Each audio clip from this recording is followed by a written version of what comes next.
just want to make sure that this actually works while it's in this mode. This still works, right? Okay, I just can't see it, but that's okay. I just press the button, it turns off, turn it back on, we're good to go. Usually not. So what we're going to do in this video is go over 13 strategies 13! that you can use to find Holy the shit! absolute best title for your book. Not just in terms of a title that represents your book well, but also a title that helps you sell copies of the book. The first strategy we're looking at is use a loaded word.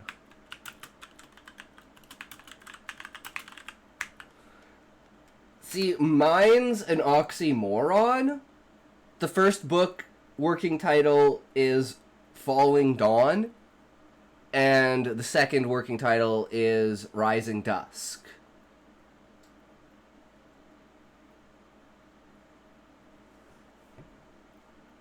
use a loaded word. So take a wild guess on what you think the loaded word is in this title, How to Escape from a Leper Colony by Tiffany Unique. So Leper? if you guessed leper or leper colony, that is a word or phrase that just springs out to you from this title and you're immediately interested in it as a reader. And another word that helps this title is the word escape, because it gives action to this title. Now we're wondering, oh, like how are they going to escape? Like, well, what when does they escaping escape from a leper colony look like? Another great example of do we infect anyone on the way out of the leper colony? You know, leper colonies weren't like a prison. They're literally, oh shit, this is an incurable disease that can spread to other people, so you're isolated. It was like the first leper camps were like the first idea of like isolating a disease, like quarantining people. Of a loaded word and a title would be in this one, My Sister, the Serial Killer by Oyinkan Braithwaite. So the word or phrase that jumps out immediately to you is serial killer, and it lets you know right away what this book is going to be about, and it promises, ooh, there will be murders. Not just one murder, multiple murders. But I think the word that helps elevate this title is sister, because now there's a familial connection. Like, what do you do when your sister is the serial killer? Do you turn her in? Do you protect her? I mean, there are so many more questions raised by just adding the sister to the title. Just make sure your title actually describes your book. Like, you can't use leper colony in the title if there is no leper colony in your book. I mean, obviously, don't fake the reader out. And my second piece of advice would be to run a poll on social media where you tell people what the title is and have them guess what it's about. That'll let you know whether the title accurately reflects your genre and the actual content of your book. Your second strategy is an emotional word plus a concrete word.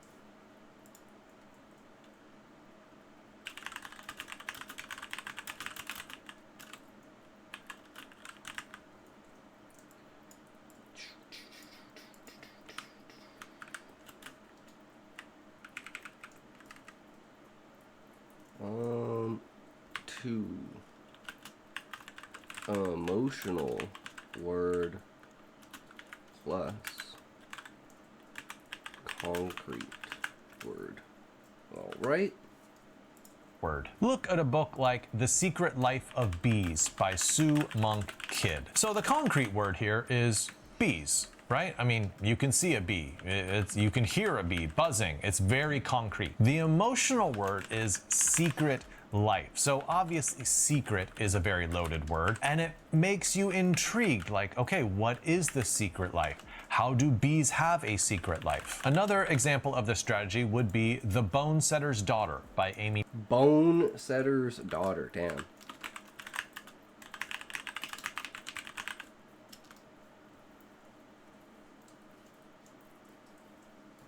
Tan. The concrete word triggers the senses in our brain, and then the emotional word triggers our heart. And for our third example, let's look at The Forest of Hands and Teeth by Carrie Ryan. This one's a little bit more complex, but I would argue that the emotional word is probably forest, although it's a little bit concrete as well. But I think we have a lot of positive emotional feelings about a forest. It's calm, it's peaceful, it's green, like you go there for respite. I mean, it's very positive emotional feelings. And then we get to very concrete words that make us extremely worried. What are individual hands and individual teeth doing in this forest? Something is not right here. A third strategy is to contrast your title. Now this strategy is very easy. You just choose two opposite words. Look at a title like George R.R. Martin's A Song of Ice and Fire. Rising Dawn. falling dusk. Or, sorry. Falling dawn, rising dusk. Because the dawn rises, but we're falling. And the dusk falls, but we're rising. So, I mean... Right? And it's two powerful words, I think. Falling and dawn. Dusk and rising. Ice and Fire, opposites. Or Dan Brown's Angels and Demons. Or if you want to go old school, go back to Tolstoy, War and Peace. But I think there are some more complex examples of contrasting titles as well, so let's look at two of those. First, The Sisters Brothers by Patrick DeWitt. So if you have two brothers and their last name happens to be sisters, then you can have a title like The Sisters Brothers. And this next one is actually one of my favorite examples of a contrasting title. It is The Elegance of the Hedgehog by Muriel Barberry. If you think of descriptive words for hedgehog, probably the very last one that would ever come up would be elegant. But I think that's what makes this title so effective. A fourth strategy would be to create mystery. This title, The 7.5 Deaths of Evelyn Hardcastle by Stuart Turton. What really gets me is that half. Right? If you're like the 7 deaths, you're like, oh, okay, I get it. Like he comes back to life. Okay. But the half, you're like, what do you mean? What do you mean he died halfway? Like, how does that happen? And so it makes you want to read the book just from the title itself. Or look at this example, If on a Winter's Night a Traveler by Italio Calvino. This title works so well because you want to finish the phrase, right? It is only half of the sentence. And it's like you're leaving the reader with this unresolved chord. And the reader's like, if on a winter's night a traveler, what? I want to know. Or look at The Lake of Dead Languages by Carol Goodman. So we have this really evocative word with dead, right? So you sort of get a sense of the genre here. But then you have combining of the lake with dead languages. And it creates this mystery where you don't quite know what this book is about, but you sense that there are some mysteries that you're very curious about. And now we're to the fifth strategy, which is to pick a single word.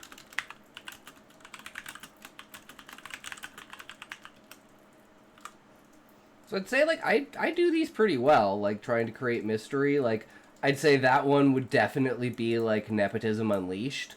And it's like, well, what does unleashing nepotism look like? Well, what is nepotism? Nepotism is basically being raised through either power or money, and basically people that are nepo babies usually are very self-centered and think that, you know, they basically own the world and nothing can touch them.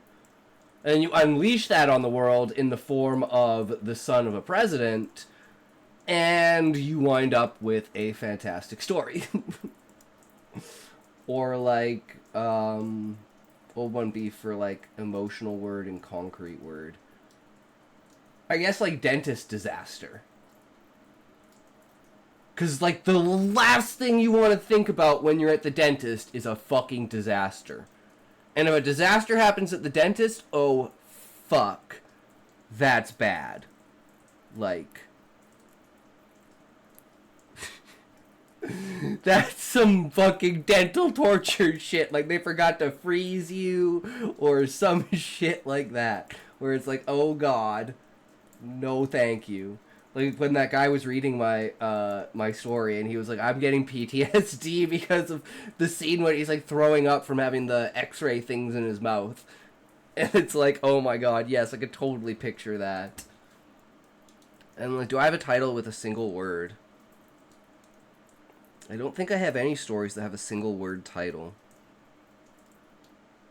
Single word. Sometimes it doesn't need to be complex, right? Sometimes a single word is the right title for your book. Look at Stephen King. How many of his books are simply the name of one of his characters? Carrie, It, Misery, Cujo. Now, if you're considering this, I would say that the danger of having a one-word name is that it is not very Googleable. If people know the name of your book and try to search for it and can't find it, that is going to radically impact sales. So if you can pick a single word, which is a little bit easier to find, then that's usually a best option. Now, the second thing you should do is to test your title. Google it and see if there are similar or identical names out there. Now, usually this isn't a legal issue. You can't actually copyright a title, so feel free to use whatever title you want to, but it's more of a Google issue, right? If someone searches for your book and another book comes up with the same name, are they gonna buy that one by accident? Though I will say, if you title your book Barry Hotter and it's about a wizard going to a magic school, I mean, yeah, you're probably gonna get sued. Another example of one-word titles comes from Jonathan Franzen, who often titles his book with one singular word that's very symbolic and sort of weighty. Look at books like Freedom,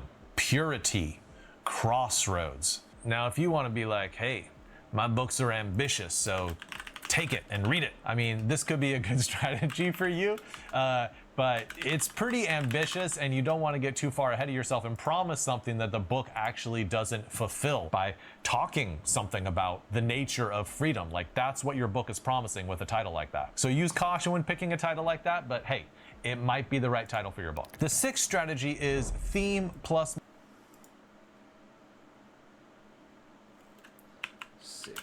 theme plus metaphor equals title. I mean, that's pretty formulaic, right? metaphor equals title. So how about The Heart is a Lonely Hunter by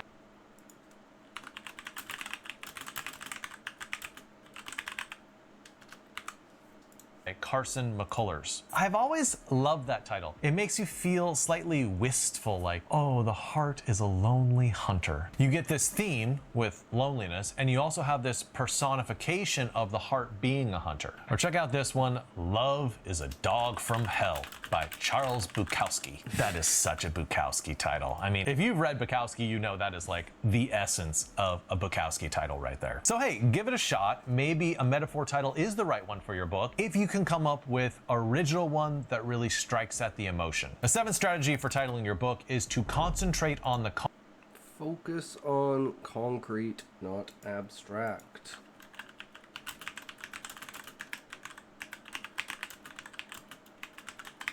Fuck. That's the one thing I can't do, guys. And not the abstract. So here's a quick question. Do you have at least one word in your title which is a concrete word? And by concrete, I mean something that's like physical, that you could pick up or hold or see. So let me give you some terrible examples of this. Steinbeck once had a book that wasn't Dawn. Technically, Dawn would be concrete because it's something you can see, it's something you can visualize, it's something you understand. And it's also something that is extremely, like, metaphorical, right? But we are talking about a physical dawn. The sun rising over top of the planet, because by the end of the series, the planet won't be there for the sun to rise. Duality of the term, yes, exactly. Something that happened.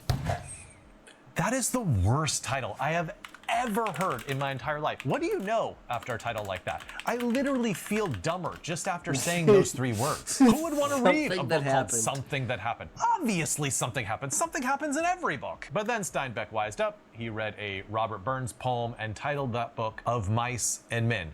Two concrete words, right? Mice, men. Here's another abstract title that really didn't work. Then We Came to the End. It is a novel by Joshua Ferris. Guess what? Nobody could remember that title. It was the biggest book of the season, and everybody came into independent bookstores asking, hey, can you tell me about the Office novel? Because the whole novel takes place in an office. And the reason nobody could remember that title is because there was not a single concrete word in that title. Then We Came to the End. What does your mind have to latch onto?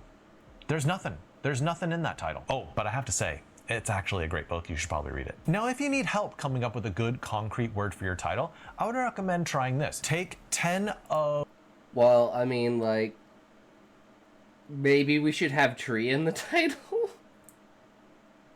I mean, we could literally call it The Crystalline Tree. Or something with crystalline tree in it. Be like Souls of the Crystalline Tree, or something like that. I actually kind of like that.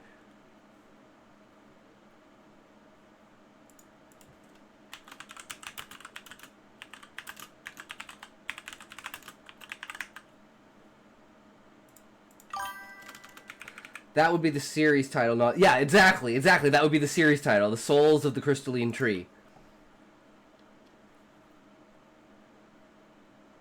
even the soul of the crystalline tree. But I think souls is better because it represents like the souls that are inside of the tree, that live inside of it.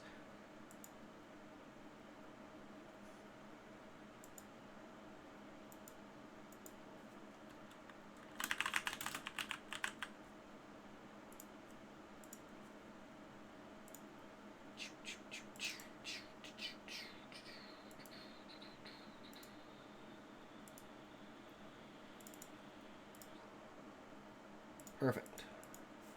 Of your favorite books in the genre that you're writing in and see what concrete words they use in their titles. It'll give you Dragonlance for the book series, and like usually they're dragons of, so it's like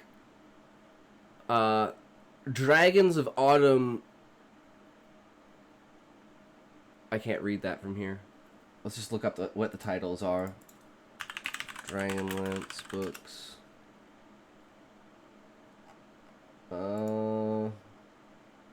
Dragons of Autumn Twilight, Dragons of Winter Night, Dragons of Spring Dawning, Time of the Twins, War of the Twins, Test of the Twins, Legend of Huma, Stormblade, Weasel's Luck, Darkness and Light, Kendermore, Brothers, Marjorie, Riverwind the Plainsman, Flint the King, Cause the Minotaur, Gates of Thorbardin, Tennis, The Shadow Years. So it's like, they got a lot of different titles in there, but the main ones, the first ones, are the Dragons of. There's Dragons of Autumn Twilight, Dragons of Winter Night, Dragons of Dawning Spring. Like, those titles just evoke incredible imagery.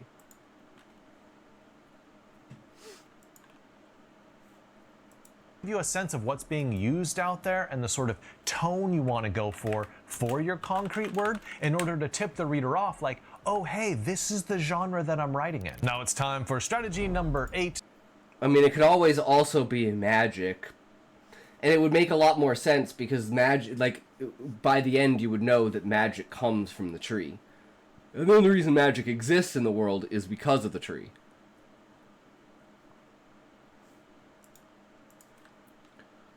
Eight. Curiosity creators. So anything that creates curiosity in the reader. It's like, that's how I like about like Falling Dawn or whatever, right? Even though, like, check this out.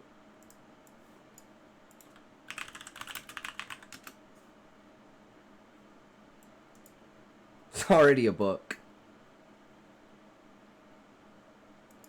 But, you know, it's probably actually like 10, I was thinking that like, probably actually 10 or 15 different books called Fallen Dawn. It's too simple. That's why it's a working title. It's not the final title. It's just like, oh, I like that. Let's hold on to that and see if we can work with that, you know? It definitely involves the theme of like the world falling apart. Curiosity creators. There are some titles that are so good they work as marketing engines and they're gonna make 2 or 3 times as many people buy your book. I think David Wong is an absolute master at this. Let's look at 3 of his titles. John Dies at the End. Great anticipation, right? That is a title that gets you right away. This book is full of spiders. Seriously, dude, don't touch it. Okay, this is fantastic because it's using reverse psychology and it's also got a meta level. You're talking directly to the reader. And lastly, what the hell did I just read? This is a great title that invokes curiosity because it makes you wonder, like, what exactly is in this book? Another great example in this category is Everyone in My Family Has Killed Someone by Benjamin Stevenson. 1, I'd think about joining a new family very quickly. And then 2, how? Why? And what the heck? Does that mean the last he example also in this is? category is a Dave Eggers book, a heartbreaking work of staggering genius. I love the air of arrogance that comes off from this title, but then you also know it's kind of like tongue-in-cheek titling your own book a heartbreaking work of staggering genius. So it's funny at the same time. I mean, so there are multiple levels that this is working on, but it's the type of title which can sell a book all on its own. Now we're gonna look at sort of a classic strategy to title your book. It's one of the most common ones. It is number 9, allude to popular sayings. So you could just use a straight up idiom for the title of your book, like a phrase that most people know. Look at something like Finders Keepers by Stephen King, or Motor Mouth by Janet Ivanovich, or Partners in Crime by Agatha Christie. All of those are phrases that we know as English speakers that are very commonly used. But I think it gets a little bit exciting when you decide to take one of those typical phrases and then just do a little twist. Guys, I got it. The adventurer's adventure.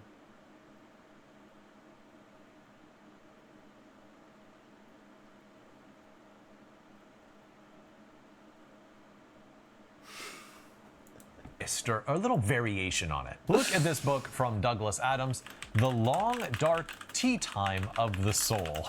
Obviously playing on the long dark night of the soul, right? That's actually a really cool, like, that would be a good title for the short story thing. Like, I've always thought of, like, you know, instead of like chicken soup for the teenage soul, it's like fish and chips for like the mature mind or something like that, right? To make it know that it's not necessarily like young adult, it's more like just slightly above whatever that is, you know, a little bit more dark and real, let's say, right? But by substituting the dark word night and instead saying tea time, which is, and that's kind of what I do too, is like the idea, except I do it usually with a very like emotional descriptive word as opposed to a concrete word, but the essence of it is basically the same, where you're replacing a word with something that shouldn't be there because it evokes a different kind of meaning out of it, right? is so lighthearted, it's a funny substitution, and you get the sense right away, oh, this is going to be a funny book. Another place where you see this a lot is in the mystery genre. So you get titles like Murder Most Foul by Donna Andrews. So you get a sense, oh, there's going to be chickens in this. Chickens and murder. The 10th strategy of how to title your book is a simple adjective noun. Look at something like Dark Places by Adjective noun.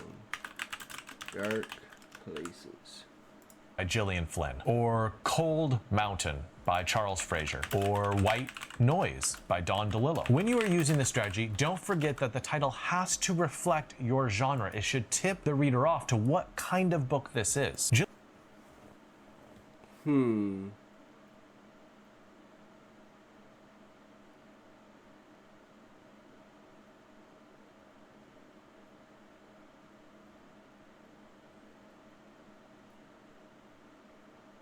Like, how do you say a politically nuanced adventure story filled with, I don't know what you would call whatever, the more you learn about the world, the more you feel you're on the wrong side kind of thing. Morally gray in any aspect. Gillian Flynn is writing suspense thrillers, so a title like Dark Places definitely reflects that. Do not try to write a romance novel with a happily ever after ending with the title Dark Places. You're just not going to sell anything. Look, when it comes to titling your book, you want it to stick in the genre and stick out of the genre at the same time. And here's what I mean by that. You want it to stick in the genre in the sense that you want the readers to know what sort of genre it belongs to. But you also want it to stick out from the genre because you want to promise readers that this is going to feel fresh. This is going to feel original. It's not something that they've read 10,000 times. You want a title that will still bring attention to itself while belonging in a firm genre. The 11th strategy is to draw from... Ooh, I like that one. Draw from poetry.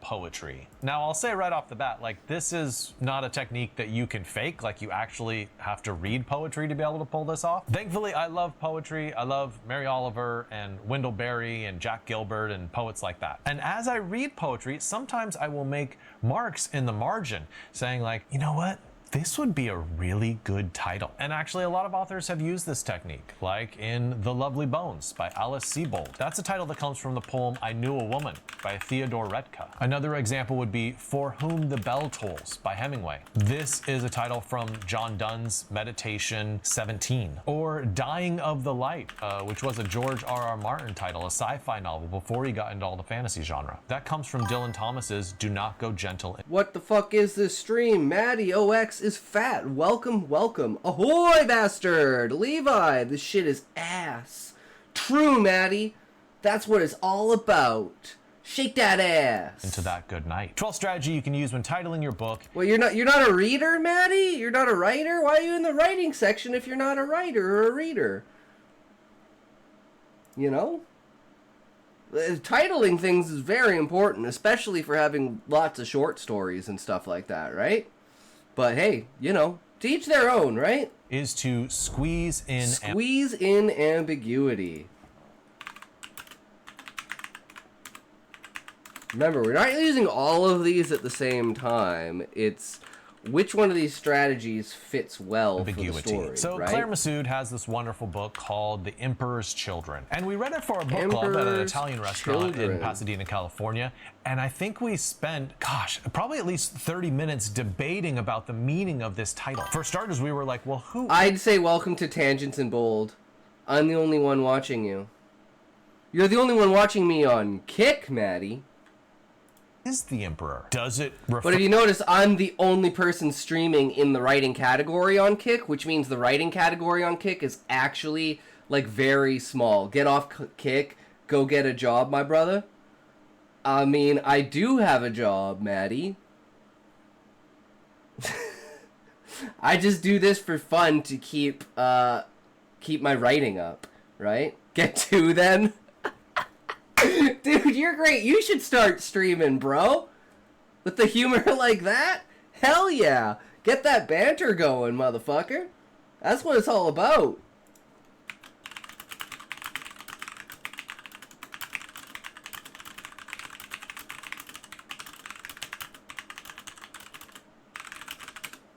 I hate this fucktarded too. He's so annoying with that lisp. Fuck me, he's also a fucking hoe. True.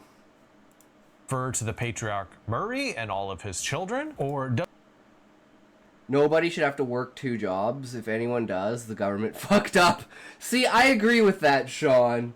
But then again, there is the possibility that you fucked up, right? My struggle is a medical condition, so it's like, yeah, it's understandable why I'm in the place that I'm in. I mean, I could be in a completely different place, but hey, I'm not. Fuck it. It is what it is, right? Does it refer to hand Just say the fucking cuss word, my brother. Cuss word? You mean...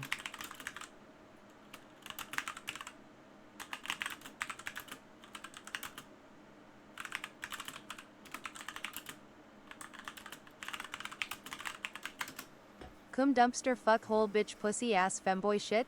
True. Christian Andersen tale, The Emperor's New Clothes, and it's sort of like a metaphor commentary on the story. And there were several other, even wilder theories about what this title could mean. So if you're trying to use this strategy, you want a title that opens up after the book is finished, where people can debate what it's... My take here goes without saying. Levi's not a fan of this type of content. It's okay. We just stick to the reading. It's all good. You don't have to be a fan of that. I mean, it is what it is. That's why it's not a stable part. Stop talking about your fantasies. I believe whore instead of hoe. Maybe that's the one you went PC on. Well, I was just trying to use a different word. But I guess so. I mean, if that said, it's often the government's direct fault. So sometimes it is the case that the government fucked up. I could definitely see that. Now, if you have to get 3 jobs, what then?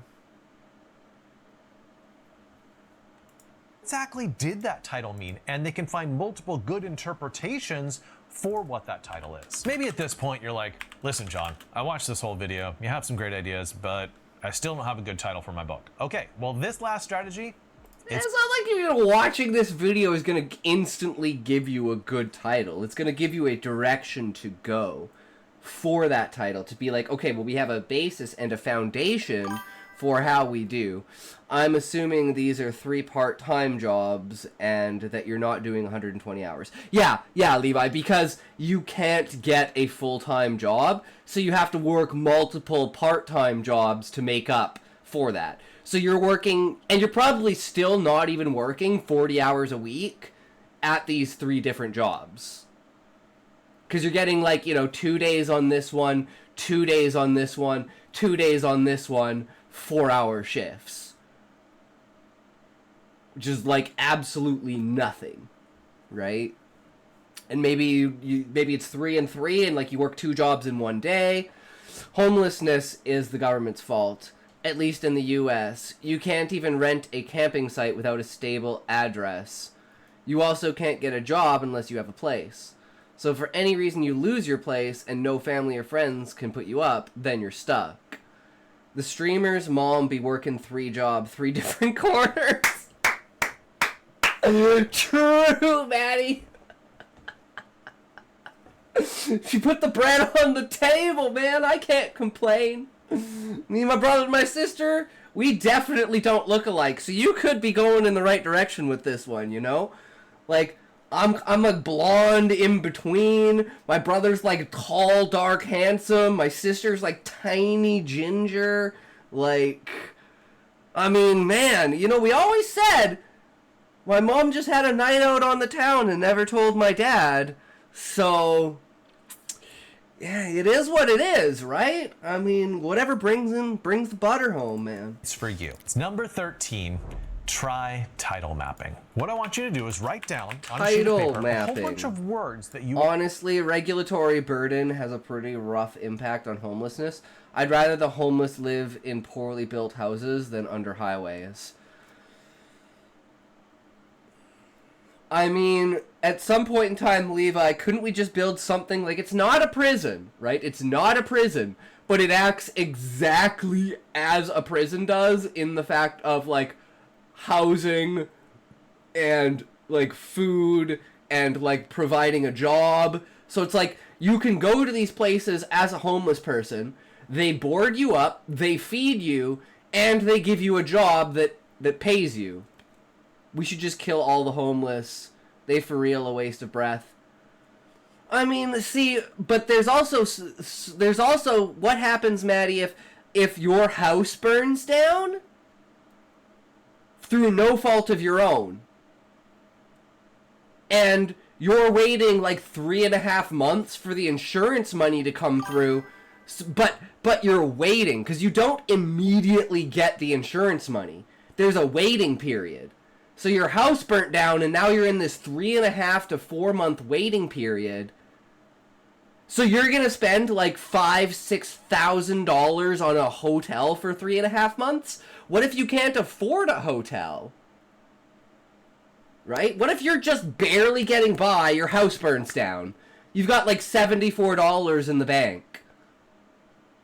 All the food that you just bought is gone. So it's like there are, like, you have to think of nuanced circumstances, right? There's ones for like $67 a night.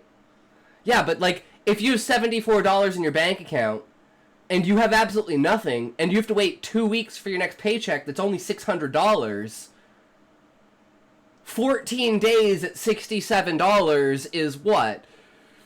$800, $900, that's like $1,100. That's like $1,100 for those 2 weeks that you're waiting for your paycheck. Now you're $500 in debt. But I'm just saying, Maddie, like, there are instances where you don't have family, you don't have anything, and now you're homeless for 3 months. So in that instance, now I'm not saying you're wrong, Maddie, but I'm saying there are nuances, and the question is, okay, well, the question is, brother, that would you be willing to honestly say that if your house burnt down right now and you became one of those homeless people, then would you accept that the government was going to kill you?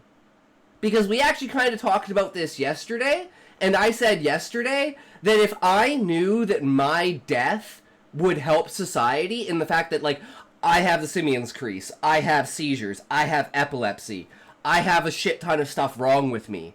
If there was eugenics in the world, I would be dead at birth. I wouldn't exist. So on that premise, I feel like I could say I am an advocate for eugenics because I'm someone who would be a victim of it.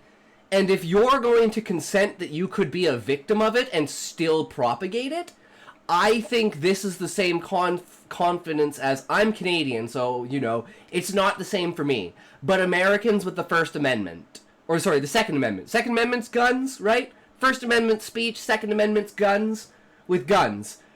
You are an advocate for the ownership of guns by being a supporter of the Second Amendment. But that also means that you are lining yourself up for being a victim of gun violence. So there has to be a suspension of disbelief in your head, or a disconcerting divide, that you are supporting something that could essentially be used against you, but in the grand scheme of things on a societal level, it is a bonus. I should die. I mean, technically all of us should at some point, right? I mean, we're all human. Humans make mistakes. Shit happens. We have to get over that. We're always talking about killing poor people on this channel for some reason. I was told this too is guns. Yeah, I got like 25 straps. Nah. There's a thing called hunting. Yeah, I'm Canadian. Hunting. I live in a tiny town in Canada. Everyone has guns here for hunting. Hunting is fucking huge here. Like, half of the food stock in the entire town is from hunting. Gun violence isn't an immediate consequence of the legality of firearm ownership. Gun violence is still illegal. Yes, Levi, but this is the question. If the Second Amendment didn't exist and you couldn't get guns, the amount of gun violence would go down probably by like 80%. Because only the people that could get guns could get illegal guns. So by the fact of you supporting everyone being able to have a gun, you are in fact supporting the rise in gun violence. Incorrect. Laws against guns don't remove guns from criminals. Having guns in legal citizens' hands reduce gun crimes because there's a decent chance the criminal will get shot, but if nobody who follows the law has a gun, nothing stops the criminal who doesn't care from shooting you with one. Exactly, Sean. But it's still the fact of there are accidents that happen. You are a transgender for something like that. No, I'm just a femboy who likes to dress up occasionally and feel pretty. I am a dude. I am a male. I am a man. I just like to experience the feminine side of the world because I have a very open mind and I'm bisexual. And I love me some hot food at Tommy Mommy's, bro. That 9-footer with a 12-incher? Fuck yeah, buddy guy. Yes, Maddie, it's a good time, you know. Stimulating your prostate is very, very healthy. It can reduce prostate cancer by up to 20%. Did you know that? Take shits regularly, my friend. Clothing doesn't have gender. No, Sean, clothing doesn't. Neither does makeup. But we associate gender with it, right? And that's kind of a social and, like, societal structure that we have. I am weird, Maddie. Thank you very much. You know. Was doing some about reading and writing. Yes. Makeup was invented by a man to make his prostitutes look like they just finished with a client. Wait. Now we are talking about fucking asshole sex. I mean, I write spice too, Maddie, but I mean, you're the one who brought... How could you say that, Maddie? You're the one who brought up trans/crossdresser thing. You know, it's not... Like, we may have just had a full moon werewoman stream, but, you know, it is what it is, right? We bring it, it comes into the Nah. Don't turn this back around on me, motherfucker. That's some reversal, some fucking projection motherfucking shit right there. You kind of made it into a tangent. I know, Levi, that's kind of the whole thing. Rouge and lip paint were invented by a man specifically for his prostitutes. No, I like pussy. I like pussy too. Pussy's not bad, you know? But what I'm saying, Sean, what I meant with that is, what do you mean that like they just finished with a client. I don't understand. Like, my brain doesn't connect the dots between makeup and just finishing with a client. How does how does putting on makeup make it look like you just finished with a client? I love pussy. Do you get some though? See, the thing is, Maddie, I could, but I don't. And I think that makes it so I can more. Because it's like making chicks want you by not allowing them to have you. I got a lot of friends who are chicks. Women get red in the face after finishing. Elevated blood pressure and whatnot. So it's just literally to make it look like their face is amped up? That's interesting. I mean, I understand. I'm just like, huh. And why are we doing this? To make it look like... Because again, this still doesn't catch on, Levi, because I'm like, wait. Okay, so the logic here is that they just finished with a man, which means men want them, which means there's a higher chance that somebody would take the prostitute if they thought that they had just been with someone, reaffirming, hey, someone chose this, I want to make the same example. You want your shop to look busy. So they look popular, so you might pay for them yourself. Okay. Because, like, in my mind, I'm like, I'd want the prostitute that looks like it hasn't been with a person recently. Because I wouldn't want the immediate sloppy seconds.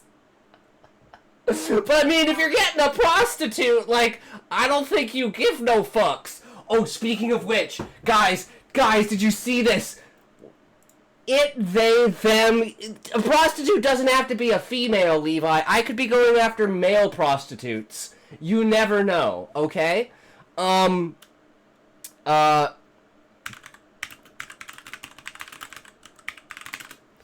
This bitch got banned on fucking OnlyFans. Let's just go to Twitter and let's just do this. Bonnie Blue banned on OF. This bitch got banned on OnlyFans. Probably gotten over 1,000 lap dances in GTA. True, Maddie. See, now you're thinking. Now you're putting on your thinking cap, brother.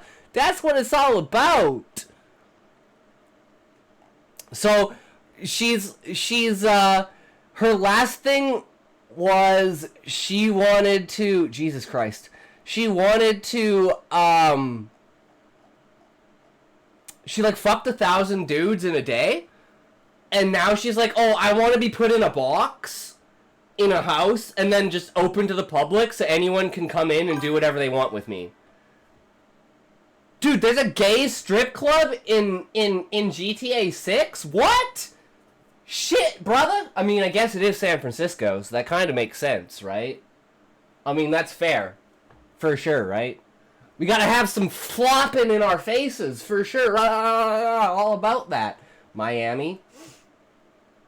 I don't know where it's set. I thought it was set in Florida, in San Francisco. Is Miami a part of it? You would fit in? Oh, hell yeah, Maddie. It'd be fucking amazing, bro. We'd be having some good times. But yeah, apparently, the reason that she gets banned, or got banned, San Francisco is in California. Oh, I don't know anything about America. Hell, I don't know shit about Canada either. Fuck it, I'm retarded. That's why we have this. We just full retard, guys. We just going full retard. But yeah, that was funny. Getting banned for being too much of a hoe because they couldn't verify everyone's age. So they were worried. It's not nice to say retweeted. Obligatory line typed. True, Sean. But we say it anyways because we are not politically correct. We are as far from politically correct as fucking possible. True, Maddie. Us. It's all about us. California has LA, San Fran, and Santa Monica. Florida has Miami, Tampa, and Orlando. absolutely no idea the difference between those. All I know is that, like, there were some... Like, what was the last GTA set in? Wait, was GTA 5 set in San Francisco? Is that what I'm thinking of? Not GTA 6?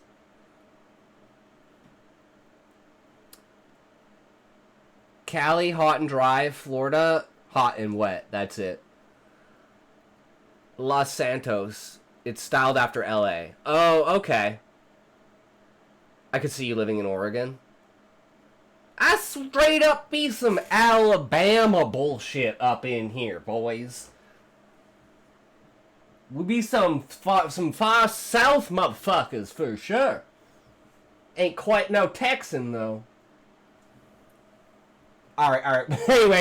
Anyways, let's carry on with this. Title mapping. What the fuck is title mapping? Associate with your novel. It could be the mood of your novel. It could be concrete things inside of your novel. It could be characters. It could be conflict. It could be themes. Whatever words you associate with your book. Then what I want you to do is simply cut those all out so they're individual words. Now we're going to play the game of refrigerator magnets. And what I want you to do is mix them up and look for strange or unusual combinations between those words. And I'll just give you an example of a title that I think might have used this strategy. I don't know whether he did, but it seems to have followed this strategy. The Raw Shark Text by Steve. Interesting.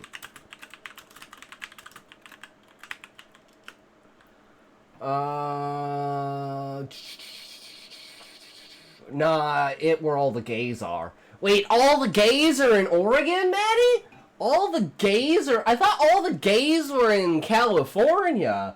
I thought California was like the gayest state in America. You'd fit in Portland? I'd say Washington, you'd fit in without anyone noticing.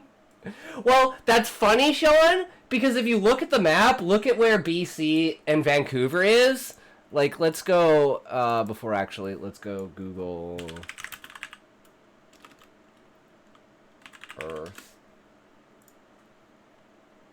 Monsieur Itok, you have given me a new character idea. Knight. True, Rick. I am super glad that I can help out, brother. And have a great night, good sir. Thanks for popping in and hanging out. Always a good time to see a fellow writer, reader, and enthusiast of the creativity. Okay, why can I not find this? Oh my god, I hate Earth. Reorient. Reorient to north. 1K words? Nice! Okay, look. This is Vancouver. Right? And this is Washington. This is probably the reason why you would say I would fit in Washington. It is literally, like, people, like, the crossover here, because people go to, like, would cross the border to get cheaper groceries and stuff like that. Like, everyone would go to, like, the American Costco in Bellingham. Because it's only, like, an hour and a half drive. And you'd save, like, $600 to $1,000. It's insane the amount of money you save by shopping in America. But yeah. That's just cray. Of your bubble points and works, I'd say. Nice! Good job, Rick! Keep collabing, keep evolving, and keep, extending your knowledge. Because every tiny bit helps, and you never know when that little tiny nuance is going to be the defining factor that people find in your writing. And they'll be like, man, I remember when I learned that, and it changed everything for me. Yup, just go straight down the bottom, and that's me on the border between Washington and Oregon. Nice! Kelso, Longview area for me. Ah, interesting. See, I moved to Alberta now, so it's a lot different than being in Vancouver. A lot fucking different than being in Vancouver. But, I mean, it's a tiny, tiny-ass town. So, it is what it is.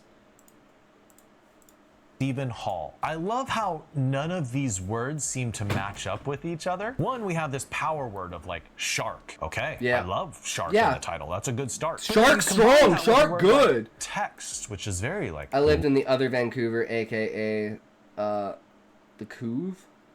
Not quite sure, Sean. literary, and you're like, huh, how do those two things match up? And then you combine those two with the word raw. And who's eating raw shark? Shark sushi lately. You don't think Yeah. of raw sharks. It's such an unusual combination. Maybe you combine 3 of those words that you wrote down in a very unusual way, and hey, that becomes your title. If it grabs the attention and if it describes your book in Husai's Crystalline Adventure. Like, I've been doing this in my head, and it's like, that's what I came up with. Husai's Crystalline Adventure.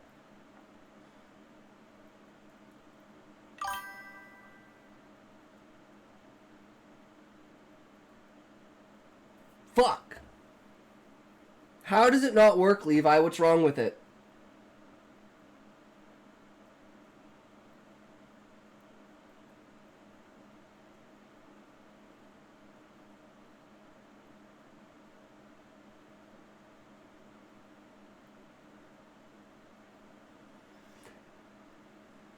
Well, yeah, obviously, I just randomly came up with it. That was just the one that I just figured was the best out among all this shit. But yeah, it definitely doesn't evoke anything in you. Destiny of the Crystalline Tree. See, I think I'm just focusing too much on the Crystalline Tree, even though that's not like too much of a significant part. Maybe we focus more on the landscape, the Beastmen, and like the falling moon. What about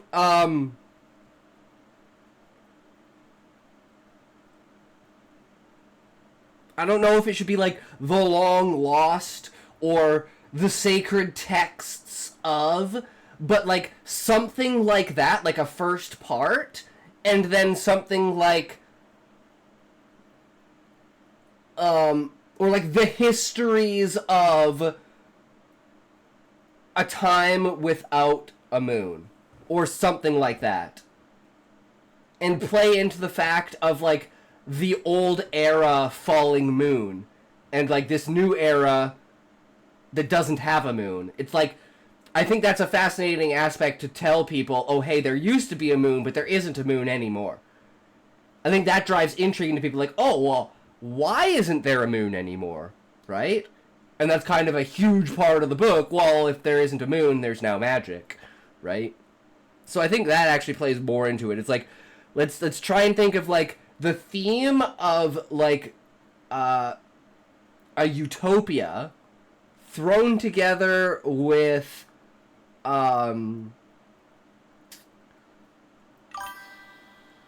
after the moon fell. Yeah, something like that. But it's more like you don't want to tell them that the moon fell out of the sky. You just want to tell them that the moon's not there anymore. So they don't know how the moon isn't there anymore. They just know that the moon isn't there anymore.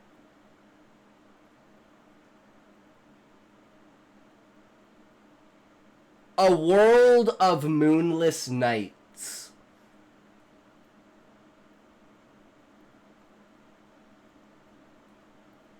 That the people in this book don't know what a moon is, Sean. They've had references to it, and even in the first thing, it's like, oh my god, this guy who's like an archaeologist who knows everything about the Beastmen is like, dude, that's the moon! That's like the second orb in the sky that people said used to be up there. I've heard about it. I've never seen it before, but I definitely know that's what that is. Everyone's like, I don't know what the fuck you're talking about, dude. So like, definitely let that one cook, but you have to play with the there is no moon in the sky. I think that's like the strongest point that we could go with to create the intrigue. some way, it might be the right title for you. So I hope through watching this, you either found a Tales of the Moontime. I'll write that one down. Because it's like Tales of End Times, but it's the Moontime.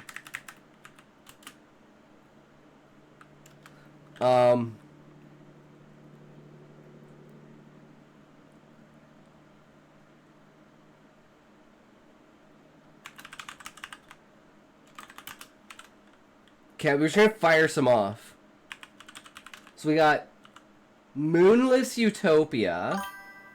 Wait, that sounds like a birds and bees book for girls. Tales of the Moon Time. That's great, Sean. You're totally right. Um,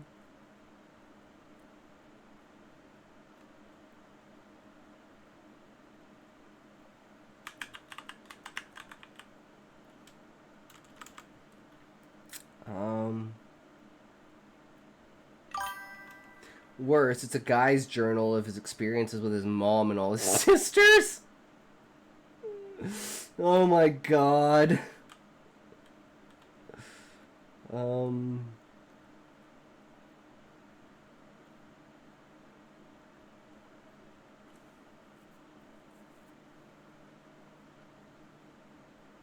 I'm thinking um,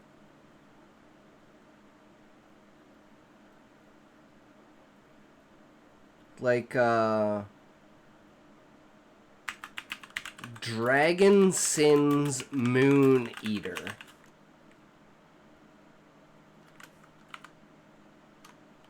Or like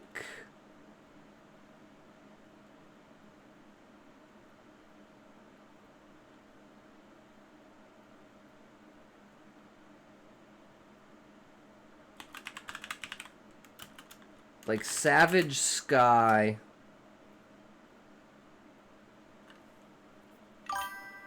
Mom got pissed this month. She asked for ice cream, and I brought the type she always wants, but she screamed at me because it wasn't rum raisin.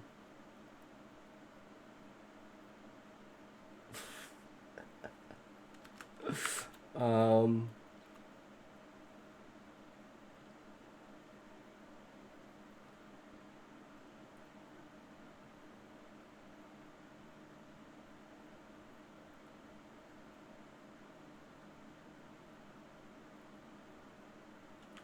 Yeah, so like histories of moonless nights. Eddie in the mix! Yo, yo, yo! How's it going, brother? How are you? How is it going today? We are doing titles. And so far we've gotten Tales of the Moontime, Moonless Utopia, Dragon Sins Moon Eater, Savage Sky, Histories of Moonless Nights, Sir Itak Cassion Lyle. He is a master of the Four Forges in the kingdom/world of Icria. He lives near one and check. I mean, yeah, I like it. Or what was it? Husai's Lunar Experience. And check up on the others and how they are doing. He makes whatever he wants. However, he is a more conservative person whom uses only the finest items and ores to make a decision that wastes absolutely zero of the ingredients he is using to make a specific item, for example, a sword. He uses all the items without wasting resources. He also is a bit of a magic user, of galaxy dust, which he enjoys while fighting enemies. He also is a bit of a mag-ug user. I'm guessing that's like a drug? Fighting enemies, however it makes him a tad bit erratic at times. Moon Moffats in titles might be overplayed. Motifs. Very much so, Levi. I could definitely see that. Yep, correcto. Egg salad, Rick. That is fucking badass. I love it. Sister Jenny was clinging to me for half the day, then embarrassed, acting like it was my fault for the rest of the day. Night, Cerrito. Night, Rick. Take care. Don't use too much of that portal fluid, you know. We're running low on it. Just to let you know. Take care. Let's do one more. Just one more.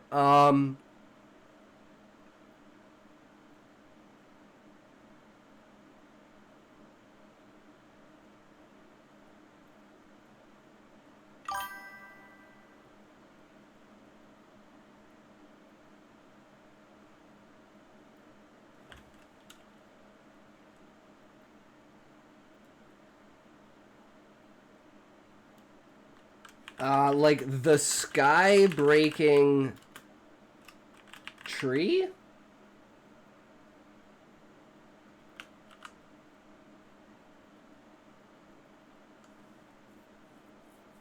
Meanwhile, Sister Flora was sobbing on my shoulder all night when I just wanted to go to bed, but I dared not move or else the she-demon would rise up and rend me asunder.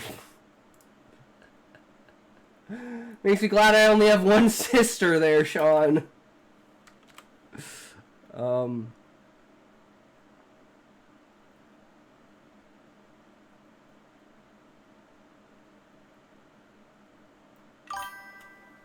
Excerpts of Tales of the Moontime.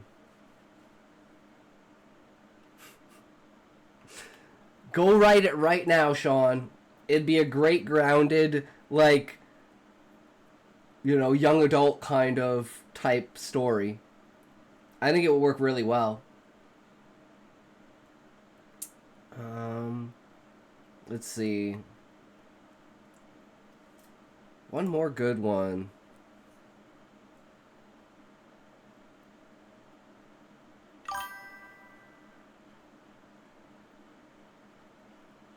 Reckon focusing on the tree and specifically the civilization that inhabits it might work better for a title.